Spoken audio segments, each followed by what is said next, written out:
Hi friends, எல்லாருக்கும் வணக்கம். இந்த வீடியோவில் நாம் ரெடிட் அப்படிங்கிற சோஷியல் மீடியா பிளாட்ஃபார்மில் எப்படி நமக்கான ஒரு புது அக்கௌண்ட்டை கிரியேட் பண்ணுறது அப்படின்னா இந்த வீடியோவில் நம்ம டீட்டெயிலாக வந்து பார்க்க போகிறோம். ரெடிட்கான அஃபிஷியல் வெப்சைட்குள்ளே போயிட்டு உங்களுக்கான ஒரு புது அக்கௌண்ட் வந்து கிரியேட் பண்ணலாம். அப்படி இல்லைனா ரெடிட்கான மொபைல் அப்ளிகேஷன்ஸ் வந்து இருக்குது. அந்த அப்ளிகேஷன் வழியாக போய்ட்டும் உங்களுக்கான ஒரு அக்கௌண்ட்டை ரெடிட்டில் வந்து கிரியேட் பண்ண முடியும். நான் பார்த்தீங்கன்னா ரெடிட்கான அஃபிஷியல் வெப்சைட் வழியாக போயிட்டு எப்படி ரெடிட்கான ஒரு புது அக்கௌண்ட் வந்து நம்ம கிரியேட் பண்ணுறது நமக்குன்னு பார்க்க போகிறோம். வீடியோ ஸ்கிப் பண்ணாமல் ஃபுல்லாக வந்து பாருங்கள். அப்போ தான் நான் சொல்லக்கூடிய எல்லா விஷயங்களும் தெளிவாக வந்து புரியும். வீடியோக்குள்ளே போகிறதுக்கு முன்னாடி நீங்கள் இன்னும் நம்ம சேனலை சப்ஸ்கிரைப் பண்ணாமல் இருந்தால் மறக்காமல் இந்த வீடியோ கீழே இருக்கக்கூடிய ரெட் கலர் சப்ஸ்கிரைப் பண்ண கிளிக் பண்ணி நம்ம சேனலை வந்து சப்ஸ்கிரைப் பண்ணிக்கோங்க. வாங்க வீடியோக்குள்ளே போகலாம். கூகுளில் போய்ட்டு நீங்கள் ரெடிட் அப்படின்னு டைப் பண்ணி சர்ச் பண்ணாலே உங்களுக்கு ரெடிட்டோட அஃபிஷியல் வெப்சைட் வந்து ஓப்பன் ஆகும். நான் ஆல்ரெடி வந்து ஓப்பன் பண்ணி வச்சுருக்கேன். இந்த வெப்சைட்குள்ளே வந்ததுக்கப்புறம் மேலே பார்த்தீங்கன்னா 3 டாட் வந்து இருக்கும். இந்த 3 டாட்டை வந்து கிளிக் பண்ணுங்கள்.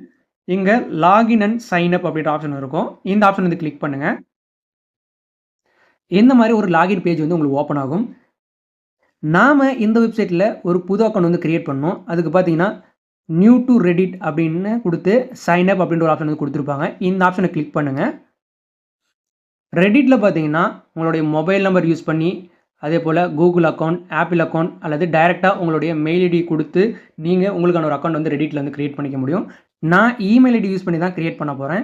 இங்கே என்னுடைய இமெயில் ஐடி வந்து நான் கொடுத்துக்கிறேன். நீங்கள் உங்களுடைய இமெயில் ஐடி வந்து கொடுத்துக்கோங்க. இமெயில் ஐடி கொடுத்ததுக்கப்புறம் கீழே பார்த்தீங்கன்னா கண்டினியூ அப்படின்ற ஆப்ஷன் வந்து கொடுத்துருப்பாங்க. இந்த ஆப்ஷன் வந்து கிளிக் பண்ணிக்கோங்க.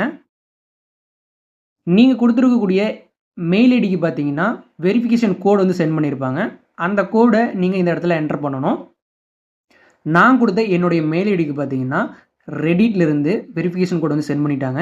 எந்த மாதிரி உங்களுக்கு வெரிஃபிகேஷன் கோடு வந்து சென்ட் பண்ணுவாங்க. இந்த மெயிலுக்குள்ளே போய்க்கலாம். இந்த கோடை நீங்கள் காப்பி பண்ணி இந்த இடத்துல வந்து பேஸ்ட் பண்ணிக்கோங்க. பேஸ்ட் பண்ணதுக்கப்புறம் கீழே இருக்கக்கூடிய கண்டினியூ ஆப்ஷன் வந்து கிளிக் பண்ணுங்கள். இங்கே யூசர் நேம் அப்படின்னு கேட்கும். இந்த இடத்துல உங்களுடைய அக்கௌண்ட்டுக்கு நீங்கள் என்ன யூசர் நேம் கொடுக்க விரும்புகிறீங்களோ அதை வந்து கொடுங்க. நான் யூசர் நேம் அப்படின்ற இந்த இடத்துல ஜான் அப்படின்னு கொடுத்துருக்கேன். நான் இப்போ மவுஸை வெளியே கிளிக் பண்ணுறேன். That user name is already taken அப்படின்னு வந்துட்டு ரெட் கலரில் மார்க் பண்ணி வார்னிங் வந்து காட்டுது. அதாவது இதுக்கு என்ன அர்த்தம் அப்படின்னா நாம் இங்கே கொடுத்துருக்கக்கூடிய யூசர் நேம் வந்து ஆல்ரெடி யாரும் யூஸ் பண்ணிகிட்டு இருக்கிறாங்க அப்படின்னு அர்த்தம். இந்த யூசர் நேமை நம்ம யூஸ் பண்ண முடியாது, நமக்கு கொடுக்க மாட்டாங்க. இங்கே இருக்கக்கூடிய நேமை நம்ம சேஞ்ச் பண்ணி அவைலபிளாக இருக்கக்கூடிய ஏதாவது ஒரு நேமை வந்து கொடுத்துக்கணும். நான் இப்போது ஜானுக்கு பதிலாக அரங்கா ஓஜி அப்படின்னு சேஞ்ச் பண்ணி கொடுத்துருக்கேன். இப்போ நான் மவுஸை வெளியே வந்து கிளிக் பண்ணுறேன். இங்கே எனக்கு க்ரீன் கலர் டிக் மார்க் வந்துருச்சு. அதே போல் நைஸ் யூசர் நேம் அவைலபிள் அப்படின்னு வந்துருச்சு க்ரீன் கலரில். இந்த மாதிரி வந்துச்சு அப்படின்னா நீங்கள் கொடுத்துருக்கக்கூடிய யூசர் நேம் வந்து அவைலபிளாக இருக்குது, நீங்கள் யூஸ் பண்ணிக்கலாம் அப்படின்னு அர்த்தம். இந்த மாதிரி உங்களுக்கு தேவையான யூசர் நேமை இங்கே செட் பண்ணிக்கோங்க. கீழே பாஸ்வேர்டு அப்படின்ற செக்ஷனில் உங்கள் ரெடிட் அக்கௌண்ட்டுக்கு என்ன பாஸ்வேர்டு தேவையோ நீங்கள் அதை கொடுத்துக்கோங்க. நான் இப்போ பாஸ்வேர்டாக 1 2 3 அப்படின்னு டைப் பண்ணிவிட்டு நான் மவுஸை வெளியேருந்து கிளிக் பண்ணுறேன். ரெட் கலர் மார்க் வந்துட்டு நமக்கு வார்னிங் சிம்பிள் காட்டுது. கீழே ரெட் கலரில் மெசேஜ் வந்து ஷோ வர்றது தெரியும். இங்கே என்ன சொல்லியிருக்காங்க அப்படின்னா இங்கே கொடுக்கக்கூடிய பாஸ்வேர்டு மினிமம் 8 கேரக்டரில் வந்து இருக்கணும், அல்லது அதுக்கு மேலே இருக்கலாம், கீழே இருக்கக்கூடாது அப்படின்றத சொல்லியிருக்காங்க. அதே போல் நாம் இப்போது 3 கேரக்டர் தான் கொடுத்துருக்கோம், அதாவது 3 லெட்டர் தான் கொடுத்துருக்கோம். 1 2 3 அப்படின்றத மட்டும் தான் இன்புட்டாக கொடுத்துருக்கோம். அதனால் நமக்கு 3 கேரக்டர் தான் கொடுத்துருக்காங்க அப்படின்றதையும் சொல்லியிருக்காங்க. இப்போ நம்ம என்ன பண்ணணும் அப்படின்னா மினிமம் 8 கேரக்டர் இருக்கிற மாதிரி அல்லது அதுக்கு மேலே இருக்கிற மாதிரி பாஸ்வேர்டு வந்து செட் பண்ணணும். நான் வந்து மாற்றி கொடுத்துக்கிறேன். பாஸ்வேர்ட் செட் பண்ணதுக்கப்புறம் நான் வெளியே மவுஸை கிளிக் பண்ணுறேன். இப்போ பாருங்கள் க்ரீன் கலர் டிக் வந்துருச்சு. எந்த மாதிரி டிக் வருதா அப்படின்றத கன்ஃபார்ம் பண்ணிக்கோங்க. வந்ததுக்கப்புறம் பார்த்தீங்கன்னா நீங்கள் கீழே பார்த்தீங்கன்னா கண்டினியூ அப்படின்ற ஆப்ஷன் இருக்கும். இந்த ஆப்ஷன் வந்து கிளிக் பண்ணிக்கோங்க. அபவுட் யூ அப்படின்னு இந்த மாதிரி ஒரு செக்ஷன் வந்து ஓப்பன் ஆகும். இதில் உங்களுடைய ஜெண்டர் என்னவோ அதை நீங்கள் கரெக்டாக கொடுத்துக்கோங்க. நான் மேன் அப்படின்றத கொடுத்துக்கிறேன். இன்ட்ரெஸ்ட் அப்படின்னு சொல்லிட்டு கீழே நிறைய டாபிக்ஸ் இருக்கும். அதுக்கு கீழே பார்த்தீங்கன்னா நிறைய ஆப்ஷன்ஸ் வந்து கொடுத்துருப்பாங்க. இதில் அட்லீஸ்ட் ஏதாவது ஒரு ஆப்ஷனாவது நீங்கள் செலக்ட் பண்ணணும். நான் பார்த்தீங்கன்னா டெக்னாலஜியில் ப்ரோக்ராமிங் அப்படின்றத கிளிக் பண்ணிக்கிறேன். கீழே பார்த்தீங்கன்னா கண்டினியூ அப்படின்றது ஷோ ஆகும். இப்போது உங்களுக்கு தேவையான ஆப்ஷன்ஸ் எல்லாத்தையும் நீங்கள் இதில் செலக்ட் பண்ணிக்கலாம். ஒன்று தான் செலக்ட் பண்ணணும் அப்படின்னு அவசியம் கிடையாது. மினிமம் ஒன்று செலக்ட் பண்ணால் போதும். மேக்ஸிமம் உங்களுக்கு என்னென்னலாம் தேவைப்படுதோ எல்லாத்தையும் நீங்கள் செலக்ட் பண்ணிக்கலாம். இதுக்கு ஏற்ற மாதிரி தான் உள்ள உங்களுக்கு போஸ்ட்லாம் வந்து சஜஷனாக ஷோ ஆகும். அதுக்காக தான் இது. நான் ஒன்று மட்டும் செலக்ட் பண்ணிக்கிறேன். கன்டின்யூ அப்படின்றத கிளிக் பண்ணிக்கிறேன். நீங்களும் கிளிக் பண்ணிக்கோங்க. அவ்வளோதான். ரெடிட்டில் நமக்கான ஒரு புது அக்கௌண்ட் வந்து கிரியேட் ஆயிருச்சு.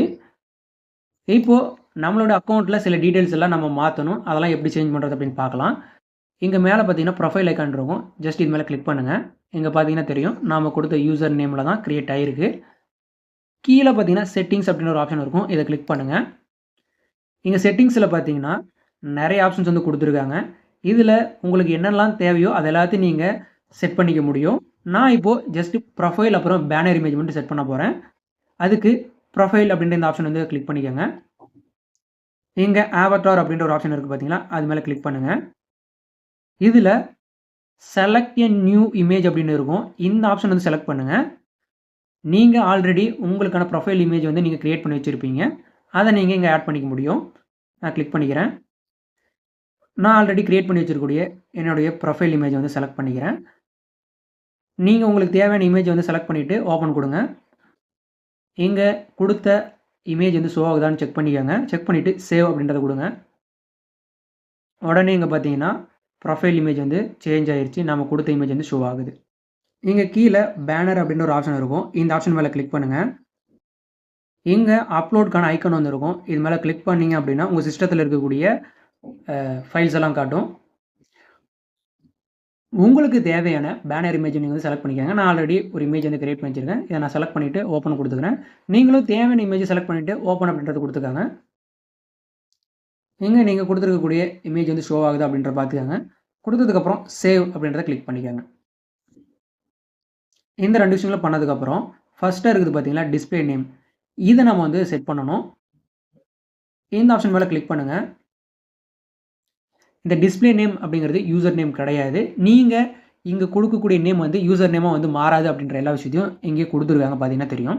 நாம் நம்மளோட அக்கௌண்ட்டுக்கு என்ன நேம் பார்க்குற யூசருக்கு வந்து ஷோ ஆகணும் அப்படின்னு நினைக்கிறீங்களோ அந்த நேமை இங்கே கொடுத்துக்கோங்க. நான் பார்த்தீங்கன்னா டிஸ்பிளே நேமாக அரங்கா ஓஜி அப்படின்னு கொடுத்துருக்கேன். இந்த மாதிரி உங்களுக்கு தேவையான டிஸ்பிளே நேம் கொடுத்துட்டு சேவ் கொடுத்துக்காங்க. அவ்வளோதான். பேசிக்காக நம்ம பண்ண வேண்டிய விஷயத்தெல்லாம் பண்ணியாச்சு. இப்போ நான் இந்த ப்ரொஃபைல் ஐக்கனை கிளிக் பண்ணிக்கிறேன். வியூ ப்ரொஃபைல் அப்படின்ற ஆப்ஷன் இருக்குல்ல, இந்த ஆப்ஷன் நான் கிளிக் பண்ணி காட்டுறேன். இங்கே பார்த்தீங்கன்னா தெரியும். நாம் கொடுத்த டிஸ்பிளே நேம் இங்கே ஷோ ஆகுது. கீழே யூசர் நேம் ஷோ ஆகுது. ப்ரொஃபைல் இமேஜ் வந்து ஷோ ஆகுது. பேனர் இமேஜ் வந்து இங்கே ஷோ ஆகுது. பேசிக்காக பண்ண வேண்டிய எல்லா விஷயம் நம்ம பண்ணிட்டோம். அவ்வளோதான். ரெடிட்டில் எப்படி நமக்கான ஒரு புது அக்கௌண்ட் க்ரியேட் பண்ணுறது, அதில் பண்ண வேண்டிய சில பேசிக்கான விஷயங்கள் எல்லாத்தையும் நம்ம பார்த்தோம். நீங்கள் ரெடிட் அப்படின்ற இந்த சோஷியல் மீடியா பிளாட்ஃபார்மை ஆக்டிவ் வந்து யூஸ் பண்ணலாம். நம்ம ஊரில் பெருசாக இதை வந்து நிறைய பேர் யூஸ் பண்ணுறாங்களா அப்படின்னு கேட்டால் எனக்கு தெரிஞ்சு கிடையாது. ஃபேஸ்புக், இன்ஸ்டாகிராம், ட்விட்டர் இந்த மாதிரி யூஸ் பண்ணிகிட்டு இருக்காங்க. வெளிநாடுகளில் பார்த்தீங்கன்னா இந்த சோஷியல் மீடியா பிளாட்ஃபார்ம் பார்த்தீங்கன்னா ரொம்பவே ஆக்டிவாக நிறைய பேர் வந்து யூஸ் பண்ணிகிட்டு இருக்காங்க. நாமளும் யூஸ் பண்ணுவோம். இது பார்த்தீங்கன்னா நிறைய விஷயங்களுக்கு யூஸ்ஃபுல்லாக இருக்கும் இந்த சோஷியல் மீடியா பிளாட்ஃபார்ம். அதுக்காக தான் இந்த ரெடிட்டில் எப்படி அக்கௌண்ட் கிரியேட் பண்ணுறது அப்படின்னு சொல்லி இந்த வீடியோ மேக் பண்ணியிருக்கேன். நீங்களும் ட்ரை பண்ணி யூஸ் பண்ணி பாருங்கள். இந்த வீடியோவில் நான் சொல்ல வந்த எல்லா விஷயங்களும் தெளிவாக வந்து புரிஞ்சிருக்குன்னு நினைக்கிறேன். வேறு ஏதாவது சந்தேகங்கள் இருந்தது அப்படின்னா அதை மறக்காமல் கமெண்ட் செக்ஷனில் வந்து மென்ஷன் பண்ணுங்கள். இந்த வீடியோ உங்களுக்கு யூஸ்ஃபுல்லாக இருந்தது அப்படின்னா இந்த வீடியோக்கு ஒரு லைக் வந்து கொடுத்துக்கோங்க. நிறைய பேருக்கு ஷேர் பண்ணுங்கள், தெரியாதவங்க தெரிஞ்சுக்கிட்டோம். எங்களுடைய கண்டென்ட் எல்லாம் உங்களுக்கு பிடிச்சிருந்தது, யூஸ்ஃபுல்லாக இருந்தது அப்படின்னா மறக்காமல் நம்ம சேனலை சப்ஸ்கிரைப் பண்ணி சப்போர்ட் பண்ணுங்கள். மீண்டும் ஒரு நல்ல வீடியோவில் சந்திக்கலாம். பாய் கைஸ், தேங்க்ஸ் ஃபார் வாட்சிங்.